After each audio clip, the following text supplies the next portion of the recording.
नमस्कार मित्रांनो, मी तुम्हाला आज एका गध्याची आणि कुत्र्याची स्टोरी सांगणार आहे. गध्याची आणि कुत्र्याची मित्रांनो शर्यत लागली होती. ती शर्यत कशा प्रकारची होती माहिती आहे का तुम्हाला? की जो सगळ्यात समोर जोरात धावून जो मंजिल गाठत असेल तो व्यक्ती सिंहासनावर बसून राज्य करेल. मग कुत्र्याची आणि गध्याची फैज लागली.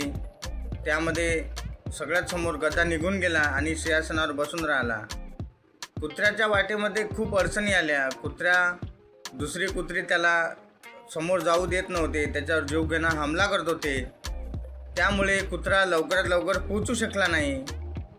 त्यामुळे सांगण्याचं या स्टोरीमधून तात्पर्य एवढंच आहे मित्रांनो, की आपण पुढे जात असताना जे मागं ओढणारे जे आपली मंडळी असतात, ते आपले पाहुणे असतात, तेच आपले नातेवाईक असतात, तेच आपल्या जवळचे लोक असतात, ते आपल्याला समोर गेलेलं बघवत नाही त्यांना.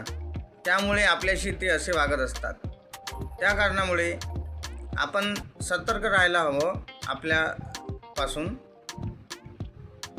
व्हिडिओ आवडला असेल तर व्हिडिओला लाईक करा, शेअर करा, चॅनलला सबस्क्राईब करा. अगदी शॉर्टकटमध्ये तुम्हाला ही थोडक्यात गोष्ट सांगितलेली आहे, स्टोरी सांगितलेली आहे. लाईक करा, शेअर करा, सबस्क्राईब करा. धन्यवाद.